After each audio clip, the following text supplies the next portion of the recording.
नमस्कार साथियों, स्वागत है आपका कमाई विद हितेश के सभी सोशल मीडिया प्लेटफॉर्म्स पर। मैं हितेश गर्ग आज आपको बताऊंगा एक नए प्रोफेशन के बारे में।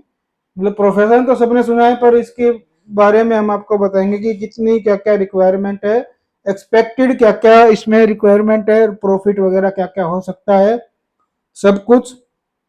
और आप ये कोई हमारा कोई फिक्स मतलब वो नहीं है कि हम इतना ही प्रॉफिट जनरेट कर सकते, नहीं। हम आपको गाइड कर सकते हैं। प्रॉफिट का अर्न करना ये आप मेहनत के ऊपर डिपेंड करता है कि आप कितनी मेहनत इस पे करते हैं। चलिए अब बात करते हैं इलेक्ट्रीशियन प्रोफेशन के बारे में।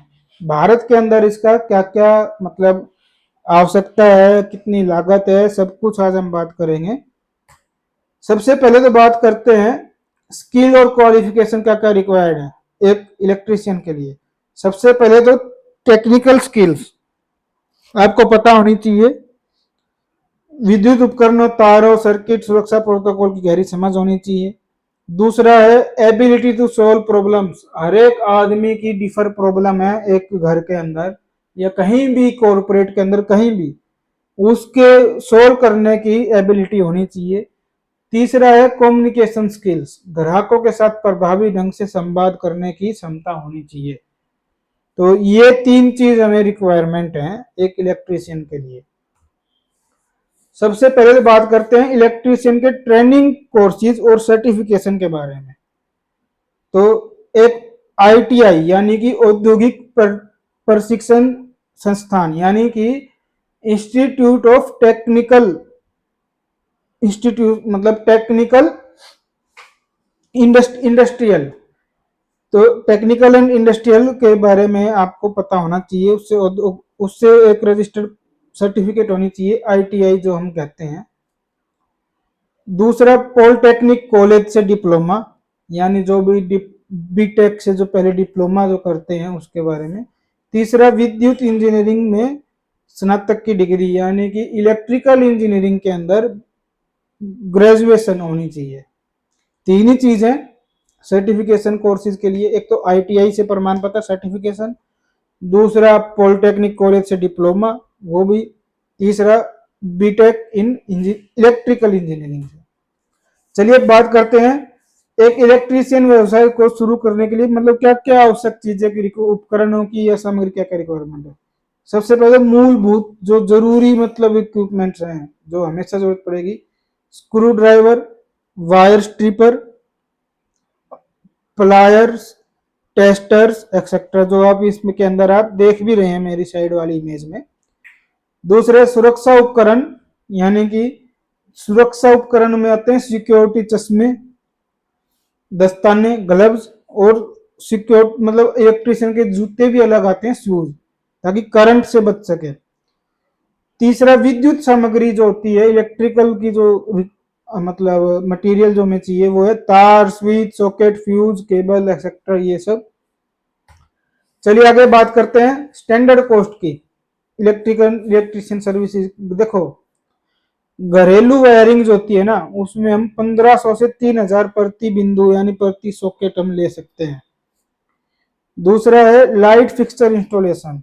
लाइट फिक्सचर इंस्टॉलेशन का मतलब है कि 500 से 1000 प्रति फिक्सचर, एक फिक्सचर का हम ले सकते हैं।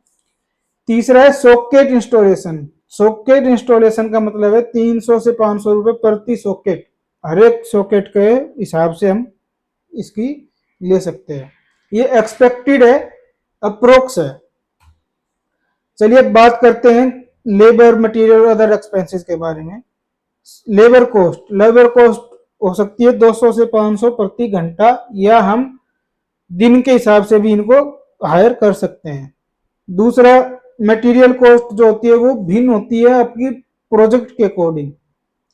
ओवरहेड एक्सपेंसेस में वही किराया, परिवहन, विज्ञापन वगैरह का, ये सब। चलिए बात करते हैं प्रॉफिट मार्जिन के बारे में। तो प्रॉफिट मार्जिन में डोमेस्टिक जो वायरिंग होती है उसके अंदर हम 15 से 25% तक हम मार्जिन कमा सकते हैं, हो सकता है। दूसरा है कमर्शियल। कमर्शियल के अंदर हम 20 से 30% तक हम अपना मार्जिन रख सकते हैं, क्योंकि कमर्शियल का दायरा डोमेस्टिक से बड़ा होता है। तीसरा इंडस्ट्रियल, इंडस्ट्रियल का दायरा कमर्शियल से भी बड़ा होता है, वो उसके अंदर हम 25 से 35% तक मार्जिन अपना हम अर्न कर सकते हैं।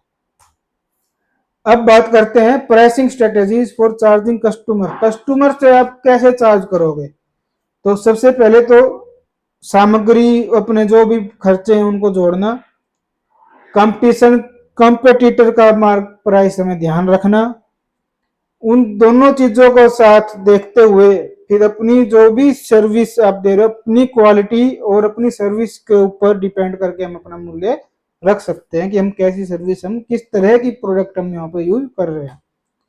चलिए आगे बात करते हैं business development through marketing. Marketing के थ्रू हम बिजनेस को कैसे डेवलप कर सकते हैं? सबसे पहले तो वेबसाइट और सोशल मीडिया से थ्रू ऑनलाइन अपनी ऑनलाइन उपस्थिति बनाना मार्केट के अंदर आज बहुत जरूरी है। दूसरा, संदर्भ और मुंह जबानी, इससे बढ़िया मार्केटिंग कोई नहीं हो सकती, जो ग्राहक संतुष्टि और सकारात्मक समीक्षाओं पर ध्यान केंद्रित करना, यानी कि कस्टमर सेटिस्फेक्शन और पॉजिटिव फीडबैक पर अपना ध्यान देना, अपना मतलब सब कुछ उसी पे लगा देना। तीसरा है स्थानीय व्यापार मेला और नेटवर्किंग के थ्रू अपने नए अवसरों को पता लगाना। चलिए अब बात करते हैं financial management for successful electrician business. मतलब एक इलेक्ट्रिशियन बिजनेस के लिए फाइनेंस मैनेजमेंट कितना इंपॉर्टेंट है। सबसे पहले तो बजट बनाना, अपना आय और अपनी इनकम और एक्सपेंस का योजना बनाना, वाय बनाना, मतलब अपना बजट बनाना। तीसरा है वित्तीय रिकॉर्ड रखना। वित्तीय रिकॉर्ड मतलब अपना जो भी खर्चे हो रहे हैं उनका ट्रैक रिकॉर्ड रखना। ये मैं हर वीडियोस के अंदर, हर बिजनेस के अंदर बहुत जरूरी है। एक तो वित्तीय रिकॉर्ड रखना, एक अपनी मेहनत करना, ये बहुत जरूरी है। तीसरा, करों का भुगतान, सभी आवश्यक कानूनी आवश्यकताओं को पूरा करना, ये सब बहुत जरूरी है। चलिए आगे बात करते हैं सब्सिडीज के बारे में, गवर्नमेंट की योजना और सब्सिडी के बारे में।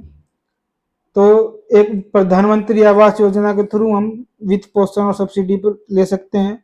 दूसरा, उज्ज्वला योजना जो एलपीजी कनेक्शन के लिए वित्तीय सहायता प्रदान करती है। तीसरा, कौशल विकास योजना है, यानी जो प्रशिक्षण और रोजगार के अवसर प्रदान करती है। चलिए आगे बात कर, ये देखते हैं हम। ये देखो मैंने 3 इमेज लगाई हैं, तीनों में आप देखो इसका भविष्य और अवसर कैसे हैं। सबसे पहले तो आजकल जो घर बन रहे हैं ना, घर के अंदर इलेक्ट्रिशियन की रिक्वायरमेंट क्यों है, ये आप इस पिक्चर से अंदाजा लगा सकते हैं किस तरह की लाइटिंग यहाँ पर यूज हो रही है। दूसरा, डोमेस्टिक जो घरेलू वायरिंग के अंदर सोलर की डिमांड बढ़ रही है, तो सोलर भी एक बहुत बड़ा ऑप्शन है। रूफटॉप सोलर भी एक बहुत बड़ा ऑप्शन है कि इसके अंदर आपकी भविष्य बहुत बढ़िया भविष्य है। तीसरा, हम ये इलेक्ट्रिक इंडस्ट्रियल प्रोजेक्ट आप देखो तो कितने बड़े लेवल पे प्रोजेक्ट है, मशीन आप देखो कितने बड़े लेवल पे मशीन लग रही है, तो यहाँ से एक इसकी डिमांड बहुत ज्यादा बढ़ रही है। तो दोस्तों, अगर वीडियो पसंद आई हो तो लाइक करें, सब्सक्राइब करें हमारे चैनल को और फॉलो करें हमारे पेज को। कमेंट में हमें जरूर बताएं कि और किस किस चीज के ऊपर वीडियो लाई जाए। हम ऐसे ही आपके लिए डेली मेहनत करते रहेंगे, नई नई बिजनेस के बारे में एक्सपेक्टेड लागतें बताते रहेंगे। और आप भी हमें कांटेक्ट करके हमसे कांटेक्ट करके किसी भी बिजनेस आइडियाज के बारे में, एक्सपेक्टेड लागत वगैरह के बारे में आप जान सकते हैं। तो बहुत बहुत धन्यवाद आपका।